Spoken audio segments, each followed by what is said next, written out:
Tonight, we're going to tell you a story you've probably never heard before because only a few people outside the FBI know anything about it.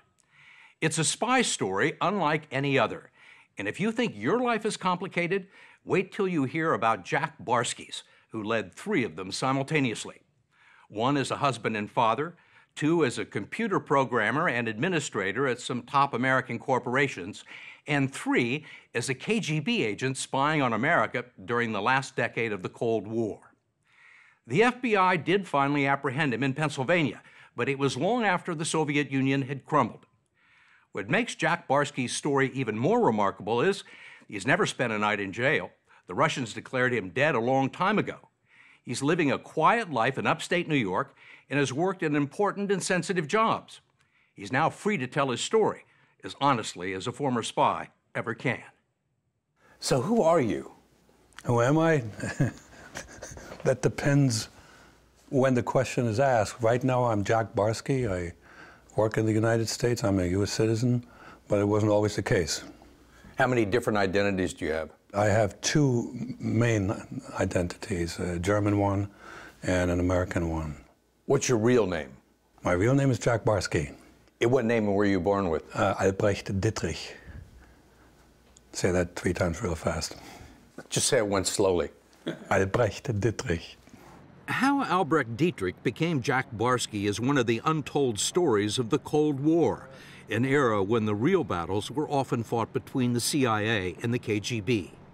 Barsky was a rarity, a Soviet spy who posed as an American and became enmeshed in American society. For the 10 years he was operational for the KGB, no one in this country knew his real story, not even his family. Did you think you were going to get away with this? Yeah, otherwise I wouldn't have done it. What Barsky did can be traced back to East Germany, back to the days when he was Albrecht Dietrich. A national scholar at a renowned university in Jena, Dietrich was on the fast track to becoming a chemistry professor, his dream job. Didn't work out that way because I was recruited by the KGB to do something a little more adventurous. Spy. We called it something different. We used a euphemism. I was going to be a scout for peace. A KGB scout for peace. That is correct. The communist spies were the good guys and the capitalist spies were the evil ones, so we didn't use the word spy. He says his spying career began with a knock on his dorm room door one Saturday afternoon in 1970. A man introduced himself, claiming to be from a prominent optics company. He wanted to talk with me about my career, which was highly unusual. There was a flash in my head and said, that's Stasi. East German Secret Police. East German Secret Police, yeah. It was a Stasi agent. He invited Dietrich to this restaurant in Jena, where a Russian KGB agent showed up and took over the conversation. The KGB liked Dietrich's potential because he was smart, his father was a member of the Communist Party, and he didn't have any relatives in the West. Dietrich liked the attention and the notion he might get to help the Soviets. And what did you think of America? It was the enemy. And the reason that the Americans did so well was because they exploited all the third world countries. That's what we were taught, and that's what we believed. We didn't know any better. I grew up in an area where you could not receive West German television. It was called the Valley of the Clueless. For the next couple of years, the KGB put Dietrich through elaborate tests, and then in 1973, he was summoned to East Berlin to this former Soviet military compound. The KGB, he says, wanted him to go undercover. At that point, I had passed all the tests, so they made me an offer. But you've been thinking about it all along, haven't you? That's true. With one counterweight, in that you didn't really know what was going to come. Is how do you test drive becoming another person? It was a difficult decision, but he agreed to join the KGB and eventually found himself in Moscow undergoing intensive training. A very large part of the training was operational work, determination as to whether you're being under surveillance, Morse code, shortwave radio reception. I also learned how to do microdots. A microdot is, you take a picture and make it so small with the use of a microscope that you can put it under a postage stamp. The Soviets were looking to send someone to the U.S. who could pose as an American. Dietrich showed a command of English and no trace of an East German accent that might give him away. He learned 100 new English words every day. It took me forever. I did probably a full year of phonetics training. The difference between hot and hut, right? That's very difficult, and most Germans don't get that one. Did you want to go to the United States? Oh, yeah. Sure. There was New York, there's San Francisco, we heard about these places. Your horizons were expanding. Oh, absolutely. Now I'm really in the big league, right? Dietrich needed an American identity. And one day, a diplomat out of the Soviet embassy in Washington came across this tombstone just outside of D.C. with the name of a 10-year-old boy who had died in 1955. The name was Jack Philip Barsky.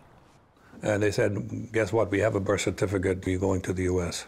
And that was the Jack Barsky birth certificate? The Jack Barsky birth certificate that somebody had obtained, and I was given. I didn't have to get this myself. Did you feel strange walking around with this identity of a child? No. No. When you do this kind of work, some things you don't think about, because if you explore, you may find something you don't like. The newly minted Jack Barsky landed in New York City in the fall of 1978 with a phony backstory called a legend and a fake Canadian passport that he quickly discarded. The KGB's plan for him was fairly straightforward. They wanted the 29-year-old East German to get a real U.S. passport with his new name, then become a businessman, then insert himself into the upper echelons of American society, and then to get close to National Security Advisor Zbigniew Brzezinski so that he could spy on him. That was the plan. It failed. Why? Because I was not given very good instructions with regard to how to apply for a passport. When he went to apply for a passport at Rockefeller Center, Barsky was thrown off by the list of questions. Specific details about my past for which I had no proof, so I walked out of it. Did the KGB have a pretty good grasp on the United States and how things worked there? No. No? Absolutely not. They made a number of mistakes in terms of giving me advice what to do, what not to do. They just didn't know. Left to fend for himself in a country the KGB didn't understand, he got himself a cheap apartment and tried to make do with a birth certificate and $6,000 in cash the Soviets had given him. His spying career at that point more resembled the bumbling Boris Badenov than James Bond. So you were working as a bike messenger? Right.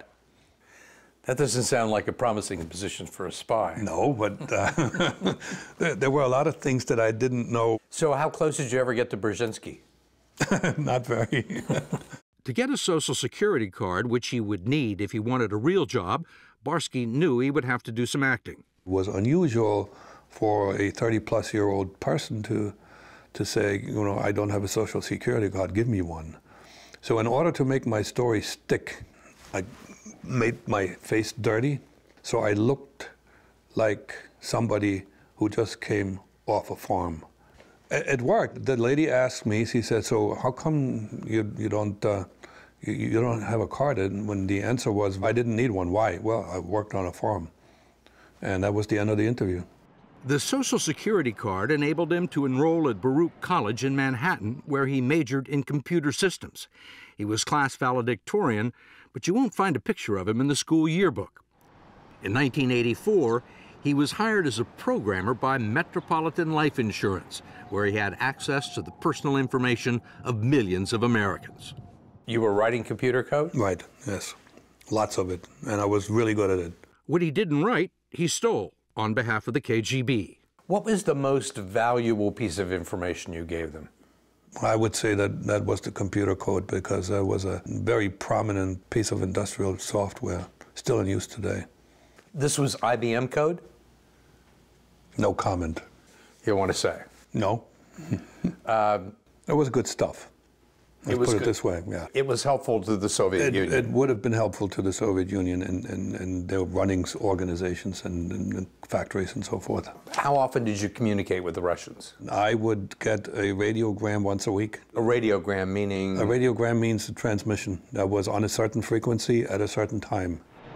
Every Thursday night at 9:15, Barsky would tune into his shortwave radio at his apartment in Queens and listen for a transmission he believed came from Cuba. All the messages were encrypted, that they became digits. And the digits would be sent over as in groups of 5. And sometimes that took a good hour to just write it all down and another 3 hours to decipher. During the 10 years he worked for the KGB, Barsky had a ready-made cover story. When somebody asks you, where are you from, Jack? What'd you say? I'm originally from New Jersey. I was born in Orange. That's it, American. Nobody ever questioned that. People would question you have an accent. But my comeback was, yeah, my mother was German, and we spoke a lot of German at home. You had to tell a lot of lies. Absolutely. I was living a lie. Were you a good liar? The best. You had to be a good liar to juggle the multiple lives he was leading. Every 2 years, while he was undercover for the KGB, Barsky would return to East Germany and Moscow for debriefings. During one of his visits to East Berlin, he married his old girlfriend, Gerlinde, and they had a son. Did that complicate matters? Initially, it wasn't complicated at all. It got complicated later. Because? Because I got married in the United States to somebody else. Did she know about your other wife in Germany? No. Did your wife in Germany know about the... Not at all. So you had 2 wives? I did. I was officially a bigamist. That's the one thing I am so totally not proud of. Being a spy was all right. Being a bigamist? In hindsight, I was a spy for the wrong people, but this one hurt because I had promised my German wife that, we would be together forever, and I broke that promise. And the one way I can explain that to myself is I had separated the Dittrich from the Barsky to the point where the two just didn't know about each other. Not only did he have 2 different identities and 2 wives, he had a son named Matthias in Germany and a daughter named Chelsea in America. And by November 1988, a radiogram from the KGB would force him to make an excruciating choice. I received a radiogram that essentially said, you need to come home. Your cover may soon be broken and you are in danger of being arrested by the American authorities. Barsky was given urgent instructions from the KGB to locate an oil can that had been dropped next to a fallen tree just off this path on New York's Staten Island. A fake passport and cash that he needed to escape the United States and return to East Germany would be concealed inside the can. I was supposed to pick up the container and go on, leave. Right. Not even go back home to the apartment, just disappear. The container wasn't there. I don't know what I would have done if I had found it, but I know what I did when I didn't find it. I did not tell them, repeat the operation. I made the decision to stay. Why? Because of Chelsea. Your daughter? Yes. If Chelsea is not in the mix, it's a no-brainer. I'm out of here.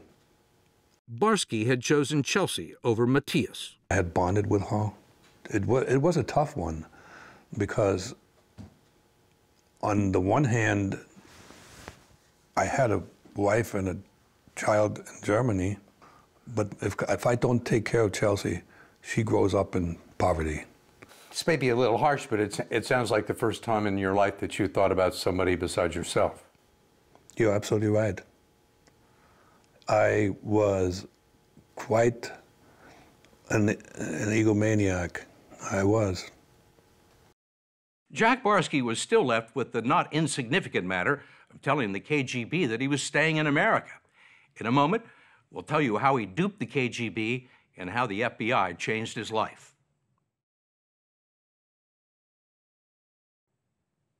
At the end of 1988, Jack Barsky's 10-year run as a clandestine KGB agent in the United States was about to come to an end. He had ignored Soviet warnings that his cover had been blown and decided to remain in America and not return to his native East Germany. He was taking a chance that no one in America would ever find out who he really was, and he was taking a bigger chance that the KGB wouldn't retaliate for disobeying an order. The urgency with which the Soviets seemed to view the situation became clear one morning in Queens. Jack Barsky says he was on his way to work in December 1988, standing and waiting for an A train on this subway platform when a stranger paid him a visit. There's this character in a black coat, and he sidles up to me and he whispers in my ear, says, "You gotta come home or else you're dead." And then he walked out. Russian accent? Yes. That's an incentive. It's an incentive to go. I mean, spies get killed all the time. They do, but not me.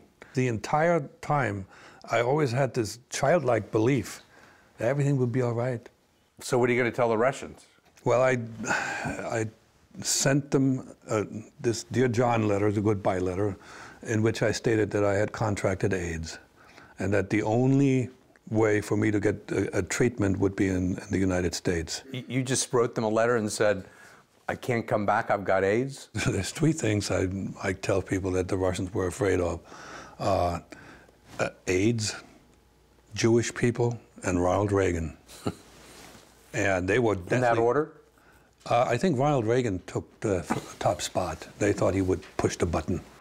The AIDS letter apparently worked because in East Berlin, the Soviets told his German wife Gerlinde he wasn't coming back. They went to Gerlinde and told her that I had died of AIDS. So I think they just wrote me off completely.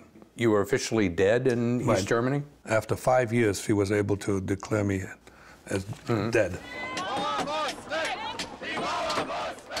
Once the Berlin Wall fell and the Soviet Union fell apart, Barsky was a man without a country. No one would want him back. He felt his secret was safe in America. He became a family guy with a wife, 2 kids, Chelsea and Jesse, and a job. He burrowed himself into suburbia, keeping a low profile. I was settling down. I was living in rural Pennsylvania at the time in a nice house with 2 children.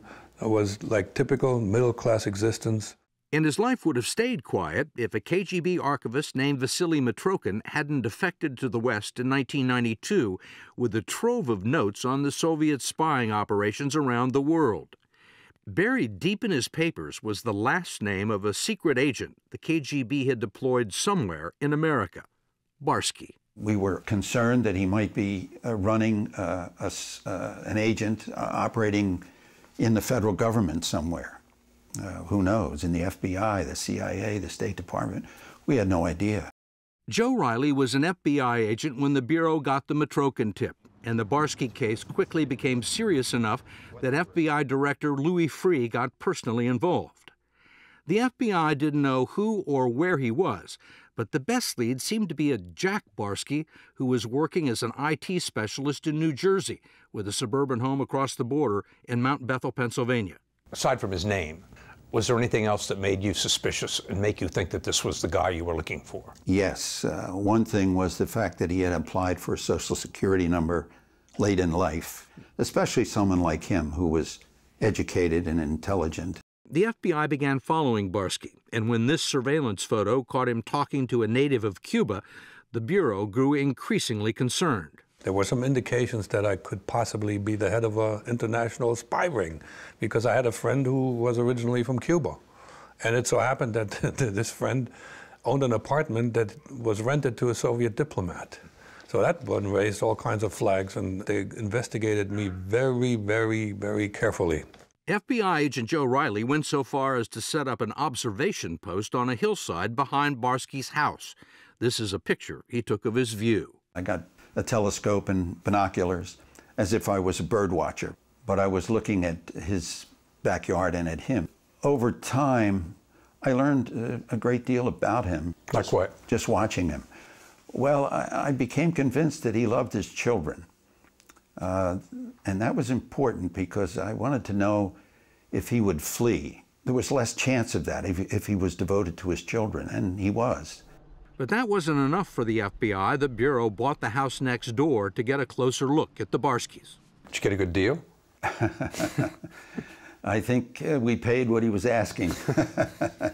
And we had agents living there so that we could be sure who was coming and going from his house without being too obvious in our surveillance. You had no idea the FBI was living next door to you? No. Never saw no. Joe Riley up on the hill with the binoculars? Absolutely not. When the FBI finally got authorization from the Justice Department to bug Barsky's home, the case broke wide open. Within, I'd say, the first 2 weeks that we had microphones in his house, he had an argument with his wife in the kitchen. And during the course of that dispute, he readily admitted that he was an agent operating from the Soviet Union. It was all the FBI needed to move in on Barsky. They set a trap for him at a toll bridge across the Delaware River as he drove home from work late one Friday afternoon in May of 1997. I'm being waved to the side by a state trooper, and he said, we were doing a routine traffic check. Would you please get out of the car? I get out of the car, and somebody steps up from behind and shows me a badge, and he said, FBI, we would like to talk to you. His face just dropped, and we told him that he had to go with us. The first words out of my mouth were, am I under arrest? And the answer was no. Now that took a big weight off of me, so I figured there was a chance to get out of this in one piece. And the next question I asked, so what took you so long? The FBI had rented an entire wing of a motel off Interstate 80 in Pennsylvania for Barsky's interrogation. But on the way to the motel, I remember turning to him, and I told him that this didn't have to be the worst day of his life. And he immediately realized that he had an out. I said to them, listen, I know I have only one shot out of this, and that means I need to come clean and be 100% honest and tell you everything I know. The FBI questioned Barsky throughout the weekend and gave him a polygraph test that he passed. Convinced that his spying days were over and that his friendship with the Cuban was just that, the FBI decided to keep the whole thing quiet and allowed Barsky to go back to work on Monday morning. Was he charged with something? No. Even though he had confessed to being a Soviet spy? Yes. That seems odd. Well, we wanted him to cooperate with us. We didn't want to put him in jail. He was no use to us there. Barsky continued to meet not only with the FBI, but with the National Security Agency to offer his firsthand insights into the KGB and the Russians. I was able to provide him with a lot of valuable information how the KGB operated. The only people who were aware of his secret were the FBI and Penelope, his wife in America, who subsequently filed for divorce. His daughter, Chelsea, then a teenager, knew only that he wanted to tell her something when she turned 18. That day finally arrived on a 4-hour drive to St. Francis University. He started chuckling to himself and he said, well, I was a spy. I was a KGB spy. I was like, what? Really? Jack also revealed to Chelsea why he had decided to stay in America. He said that, you know, he fell in love with me and my curls when I was a little baby, and then I cried. Did he tell you everything? No, he didn't. He didn't tell me 100% the whole truth. He left some things out at that point. I told her everything that you can tell in 4 hours that is age appropriate. She was still a teenager. I may not have told her that I was married in Germany. He waited another 2 years before he matter-of-factly dropped another bombshell about his past. He just looked straight ahead at the TV and he said, did I tell you you have a brother? And I turned my head, I'm like, what? Are you serious? The half-brother was Matthias, the boy Jack had left behind in Germany. Chelsea was determined to find him. Jack didn't like the idea. I did not feel comfortable getting in touch with him. I did not feel comfortable with acknowledging my German past. After a year of trying to track him down online, Chelsea finally got a reply from Matthias. The subject line said, "Dear little sister." And when I saw "Dear little sister," I just started weeping because that meant everything to me. That meant that he accepted me. And this is me. A month later, Matthias was in Pennsylvania visiting Chelsea and her brother Jesse. They hit it off. Matthias wasn't interested in seeing his father, then changed his mind. Was it awkward? I just remember he stared at me for a couple of minutes. He just stared at me. I mean, he had reason to be angry with you. When I told him the dilemma that I was faced with, he actually said, I understand. And what's your relationship like with Matthias now? He feels like He is my son. Gerlinda, the wife in Germany who thought he was dead, wants nothing to do with Jack today or with 60 Minutes. He has remarried and has a 4-year-old daughter. They live in upstate New York, where Jack has worked as director of software development for a company that manages New York's high-voltage power grid, a critical piece of U.S. infrastructure. When he told his employer recently that he had once been a KGB spy, he was placed on a paid leave of absence. Before becoming an American citizen last year, he had been given a clean bill of health by the FBI and U.S. intelligence agencies. But in the world of espionage, it's often difficult to tell what's true and what's legend. Are you telling the truth right now? I am absolutely the truth as far as I know it. Yes. As far as you know it? Well, you know, sometimes memory fails you, but I am absolutely not holding back anything. Why tell the story now? I want to meet my maker clean. I need to get clean with the past. I need to digest this fully. All right, take your mulligan already. The FBI agent who apprehended him, Joe Riley, still believes in Barsky, and in yet another twist to the story, the two are good friends and golfing buddies. He's a very honest person. And if you want to find out how honest someone is, play golf with them. But you're a former FBI guy and he's a former spy. Yeah. What's the bond? It's personal. He credits me for keeping him out of prison. After nearly 30 years, Jack Barsky went back to visit a unified Germany, first in October, then again last month. So that was essentially the very beginning of my career. He showed his kids where this improbable tale began and some other key settings in his odyssey. And he caught up with old classmates who knew him as Albrecht Dietrich.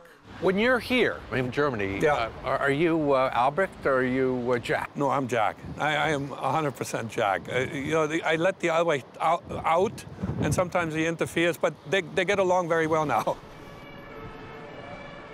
The Berlin Wall, which once divided East and West, is now gone, except for a section that has been turned into an art display.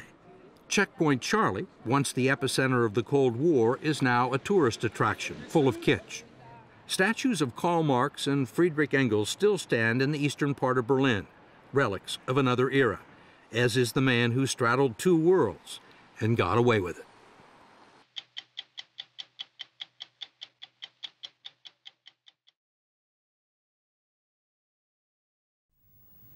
Everyone who knew him at the FBI thought Robert Hanssen was a quiet, unassuming computer nerd.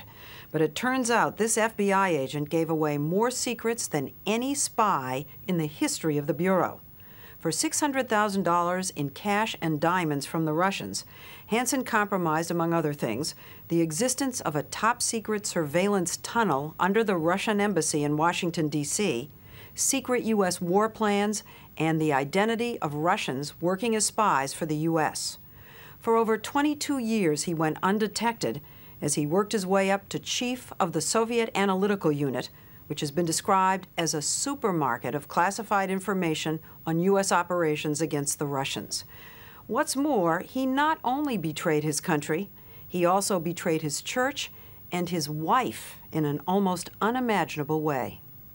Betrayal was at the very core of his soul. Pulitzer Prize-winning author Norman Mailer and filmmaker Lawrence Schiller have spent the last 10 months investigating the Hanssen case for an upcoming CBS television movie and a book called Into the Mirror. Here he is with one of his sons. Teaching him how to shoot. James Bond. For their research, Schiller and Mailer have gone through a family album that depicts an image of your normal, healthy, middle-class, all-American family man. Now, this is the picture of them getting married. Look how happy he is. And he's tall and handsome, and she looks like Natalie Wood. This is the perfect couple. Here's the whole family. Look at that, just gorgeous. All 6 members of his family. By all outward appearances, Hanssen was devoted to his kids and Bonnie, his wife of 33 years. They sent their children to private religious schools so they could be instilled with solid Christian values. But this was all an illusion. Bob Hanssen wasn't just a double agent. He had multiple secret lives, at the office and at home. Just right after being married, he started to photograph his wife. He started taking pictures of her, nude pictures, a little more risque, pretty strong pictures. That may not sound all that strange, but what was even stranger was that he was sending those nude pictures, unbeknownst to his wife, to his best friend, now retired U.S. Army officer Jack Barsky. And if that's not enough, Hanssen showed his best friend even more. He had immense knowledge of technology, so he was able to put a closed-circuit television camera in his bedroom, hidden away behind a photograph with a little hole in the photograph, and it was piped into a television set someplace else in the house. And when Jack Barsky would visit, he'd say, just turn on the television, and if you want to watch something interesting, let me know. And he would watch Robert Hanssen making love to his wife. His wife didn't know about you're this. telling this in the most matter-of-fact tone of voice, as if, hey, he set up a camera and let his friend watch him in bed with his wife. But this is over the top. It's not only over the top, but then he would ask Jack Barsky, well, would you like to see me do something else in bed? What else would you like? What do you call that? I call it wicked to the nth degree. And there's even more. Incredible as it sounds, Hanssen published stories about his sexual life with his wife on adult-oriented websites and used his own name. He lived a life of treachery and betrayal, and he betrayed everyone. Nobody knows more about spies and their peccadillos than John Martin. He oversaw the investigations and prosecutions of some 76 spies when he was a senior official at the Justice Department. Out of government now, he has followed the Hanssen case closely. Do you know that Hanssen wrote pornographic stories on the internet? I did not know that until recently. If the Bureau had found out about that, would that have rung any bell? He would have been removed from access, and an investigation would have been conducted. Now, he used his own name and the name of his wife. How come that wasn't caught? They just weren't looking, or? I don't know if the FBI is surfing the pornographic net looking for spies. They may be doing it after this case. Hanssen began feeding the Soviets valuable information in 1979, just 3 years after joining the FBI. He communicated with the Russians in writing. This is a copy of one of his actual letters sent in 1985 to his handler, Viktor Cherkashin.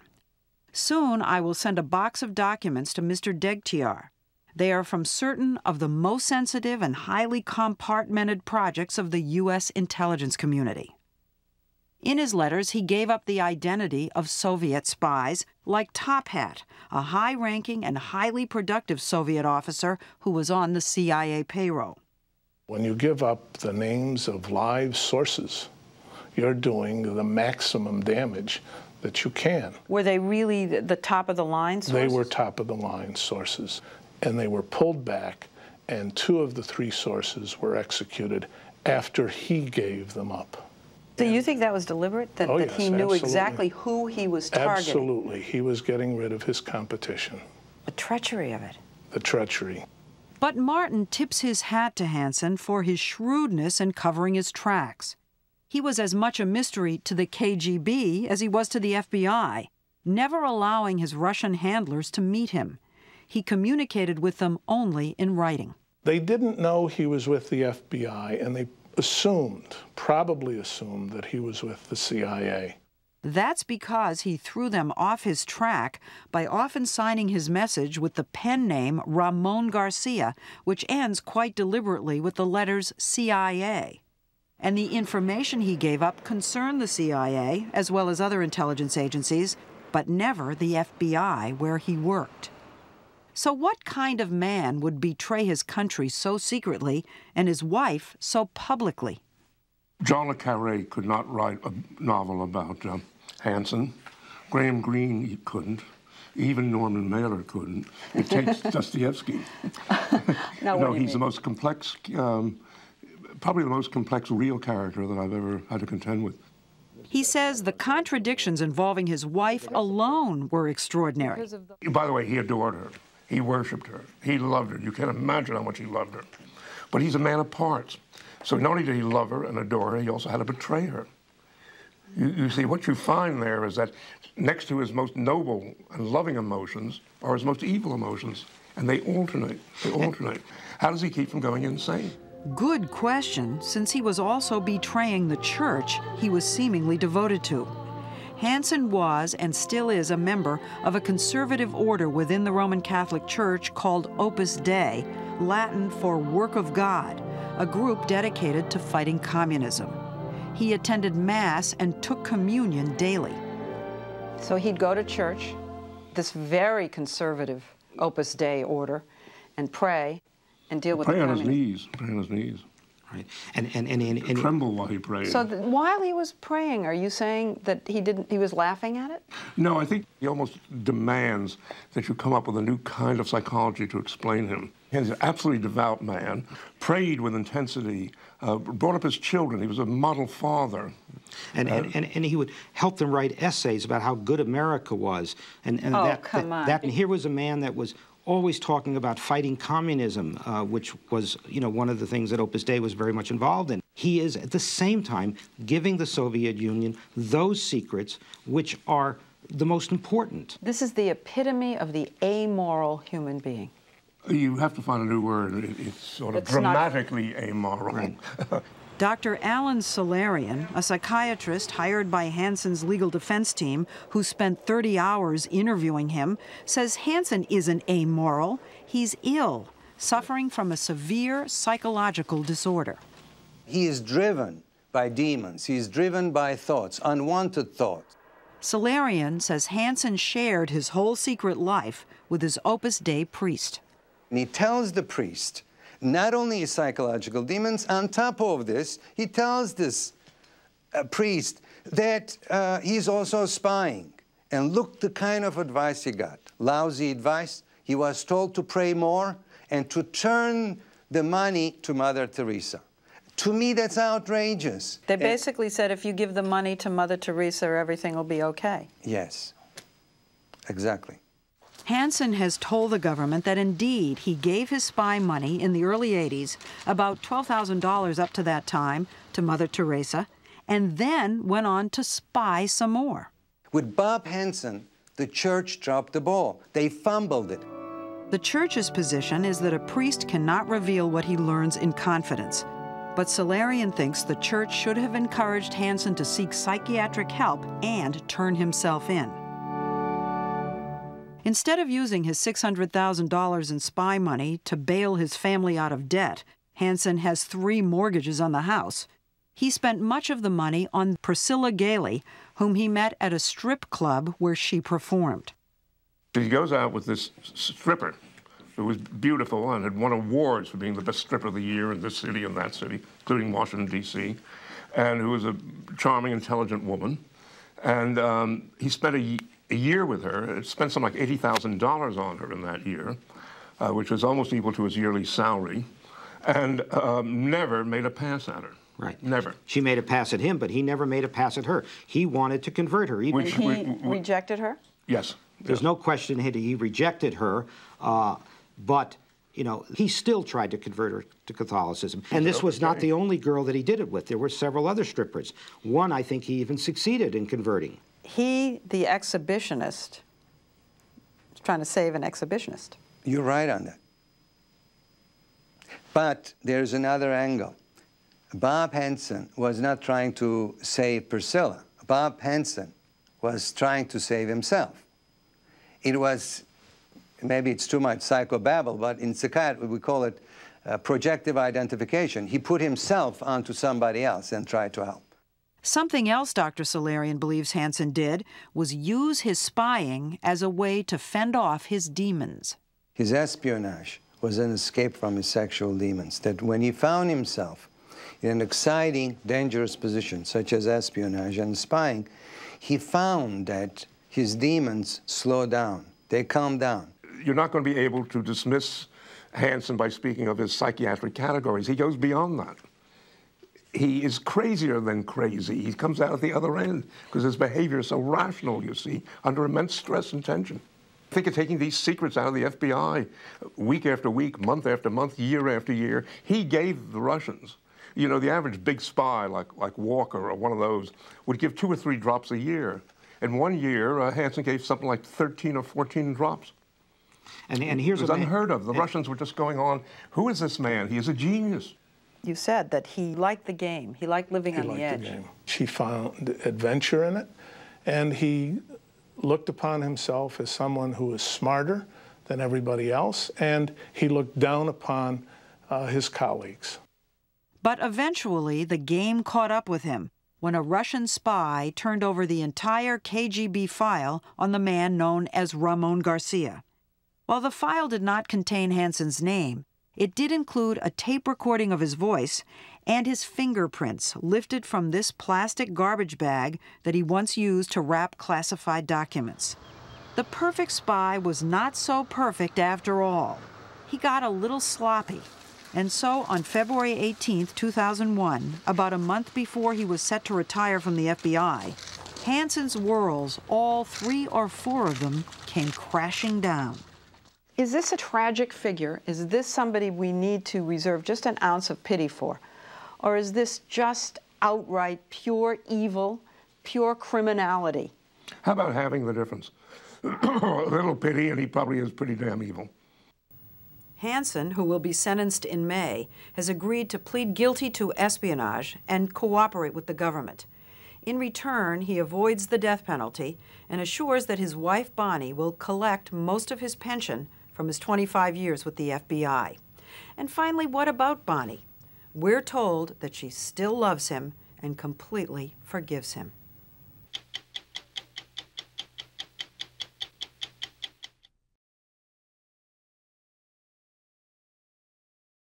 We're used to spy novels about the Russians, but today's reality in espionage is different. China has just as good a spy network in the United States, and tonight you are going to see a Chinese spy caught red-handed taking American military secrets from an employee of the Defense Department. If China is the Asian dragon, then it has awakened to compete with the United States all around the world for resources, markets, and strategic advantage. The Chinese are also shopping for information, ranging from U.S. nuclear weapons designs to the inside deliberations of the Obama White House. Because of the nature of espionage, you never get a look at this clandestine underworld. But recently, the FBI recorded a Chinese agent stealing America's secrets, and we're making the video public for the first time. There's a nice Thai restaurant out there. Oh, okay. This is what espionage looks like. The man driving the car is Greg Bergerson. He's a civilian analyst at the Pentagon with one of the nation's highest security clearances. His companion is Tai-Shin Kuo, a spy for the People's Republic of China. This is Kuo in an FBI surveillance photo. He was born in Taiwan, but he's a naturalized American citizen who owns a number of businesses in Louisiana. And this is Bergerson, who worked at the Pentagon's Defense Security Cooperation Agency, which manages weapons sales to U.S. allies. Bergerson knew a secret that the Chinese desperately wanted to know. What kind of weapons was America planning to sell to Taiwan, the rebellious Chinese island that mainland China wants to reclaim? It's July 2007. They're driving outside Washington, and neither man knows that what they're about to do is being recorded by 2 cameras the FBI has concealed in their car. I like this. I just let you hit the money. Whoa. You sure that that's okay? Yeah. You sure? We watched the tape with John Slattery, the FBI agent at headquarters who oversaw the case. He recently retired as a deputy assistant director. What's happening there? Information has been passed prior, and this is reward for that, or there is expectation that passage of information is forthcoming. So that's what's happening right here. How much money is he holding in his hand? I think we're probably looking at about $2,000, thereabouts. Tai-Shin Kuo's money and contacts came to the FBI's attention while the Bureau was investigating a different Chinese espionage case. They followed him, tapped his phone, watched his email, and all of that led to Bergerson. In the car, the Pentagon employee and Chinese spy were plotting the handover of secret documents that listed future weapons sales to Taiwan and details of a Taiwanese military communication system. I'm very, very, very, very reticent to let you have it because it's all classified. But I will let you see it, and you can take all the notes you want, which I think you can do today. But if it ever fell into the wrong hands, I know it's not going to, but if it ever was, then I would be fired for sure. I'd go to jail because I violated all the rules. He just described them as classified documents. Exactly. He knows precisely what he's doing. Exactly. He's almost going down your list of requirements for an indictment by a grand jury. And we thank him for that. When it comes to espionage against the United States, is China now the #1 threat that we face? I would be hard-pressed to say whether it's the Chinese or it's the Russians, but they're 1-2 or 2-1. Michelle Van Cleve was America's top counterintelligence officer. Working for the Director of National Intelligence, she was in charge of coordinating the hunt for foreign spies from 2003 to 2006. The Chinese are the biggest problem we have with respect to the level of effort that they're devoting against us versus the level of attention we are giving to them. What do the Chinese want from us? Virtually every technology that is on the U.S. controlled technology list has been targeted. Sensors and optics and biological and chemical processes. These are the things, information technologies, across all of the things that we have identified as having inherent military application. The Chinese have stolen technology used in the space shuttle and in submarine propulsion systems. In the late 1990s, a congressional commission found that China now holds the most closely guarded secrets America had. We learned, and the Cox Commission reported, that the Chinese had acquired the design information for all U.S. thermonuclear weapons currently in our inventory. Make sure I understand. The Chinese are in possession today of the designs of all of our nuclear weapons? Yes. How did they get that? The questions of how they acquired it remain, to some extent, unknown.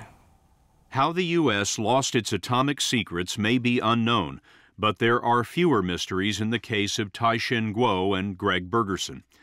The FBI says that Kuo wanted to expand his Louisiana businesses into China, and when he sought permission from Beijing, the Chinese asked for a few favors for their intelligence service. The $2,000 was only part of Kuo's development of Bergerson. Kuo wined and dined his spy, and Bergerson seemed to have an appetite for espionage.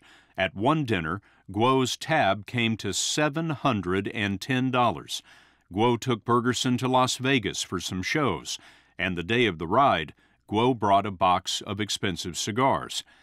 All the while, Kuo lied to Bergerson, telling him that the information was being passed to Taiwan, the U.S. ally. Does that make any difference in the law, whether you're spying for a hostile government or a friendly one? Of course not. Classified information is not allowed to be passed without, certain approvals to any foreign government. But I think when you see the information, you can get out of it what you need. You can you can take all the notes you want. It's just I cannot ever let anyone know because that's my job, man. I get fired for sure on that. Well, not even get fired. I'll go to jail. The recruitment of Bergerson has a familiar ring to Fengji Li.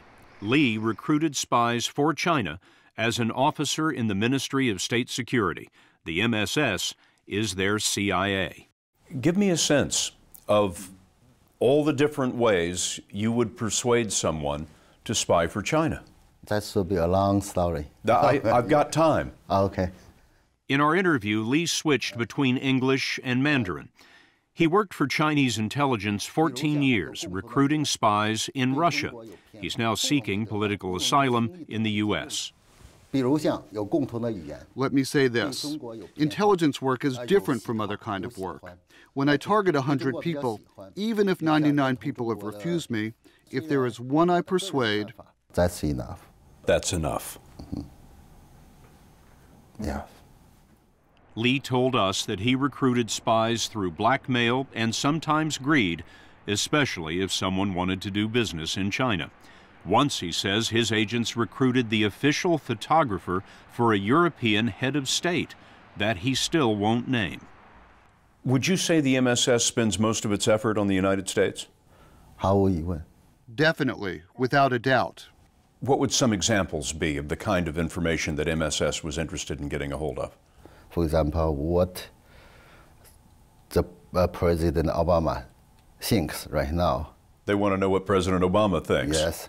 If you make me part of the owner.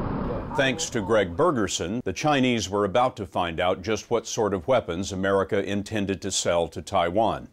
The day of that car ride, Bergerson drove Guo and the secret documents to a restaurant outside Washington, D.C. Inside the restaurant, Guo copied the secrets by hand. Out in the parking lot, Bergerson waited with a glass of wine, one of those cigars, and the FBI in tow. As they left, Bergerson just couldn't stop talking. But I will be very careful to keep my tracks clean and no fingerprints, just like these documents, no fingerprints. I can't afford to lose my job. Later, Guo left the U.S. for Beijing, but while he waited for his flight, federal agents got into his bags, photocopied his handwritten notes, and put them back. Guo's notes matched the secret document on the right. But John Slattery, who oversaw the case for the FBI, told us the Bureau didn't make arrests until 6 months later. But I mean, this is drop-dead evidence. And espionage is occurring. Why didn't you arrest them sooner than that? Well, these investigations are tremendously complex and tremendously difficult to begin with. The Department of Defense wants you to stop it right away. Please, sooner than later. But the FBI says, listen, we want to make sure we can sustain a conviction here, and are there other players in this? Turns out there were other players. Guo had another source inside the Pentagon, and Guo was connected to spies on the West Coast who were giving up U.S. space and naval technology. Presumably, the U.S. is doing the same kind of spying in China, but Michelle Van Cleve says America has so much more to lose. I think we're a real candy store for the Chinese and for others in terms of technology and commercial products, rather proprietary information, and so we will always be the principal target for them. What is the most serious damage that Chinese espionage has done to the United States? It's the totality of the collection effort. Take a case like this, or cases like this, traditional espionage, penetration of the interior, couple that with industrial and economic collection, couple that with cyber. It greatly concerns me. It greatly concerns me. Well, I hope this all works out. I mean, you are helping me a lot here, but I don't want anyone to know about our relationship or anything, because she get me in a lot of trouble. Bergerson kept saying, I could go to jail, and both men did. In 2008, prosecutors showed them this tape, and they pled guilty. Bergerson got almost 5 years for communicating national defense information. Guo, a naturalized American citizen, is in a U.S. prison doing 15 years for espionage. Prison may have been the best option Bergerson had, because after he left the car, Guo pulled out his own tape recorder. We'll never know why he taped the damning conversation, but it is classic spycraft to use blackmail to get at ever deeper and deeper secrets. For every case that is broken, like the Bergerson case, for example, how many others are there that we have no idea about? Oh, isn't that the important question? You never know what you don't know. But certainly we have seen such an extensive range of activities by the Chinese that it should make you very uncomfortable.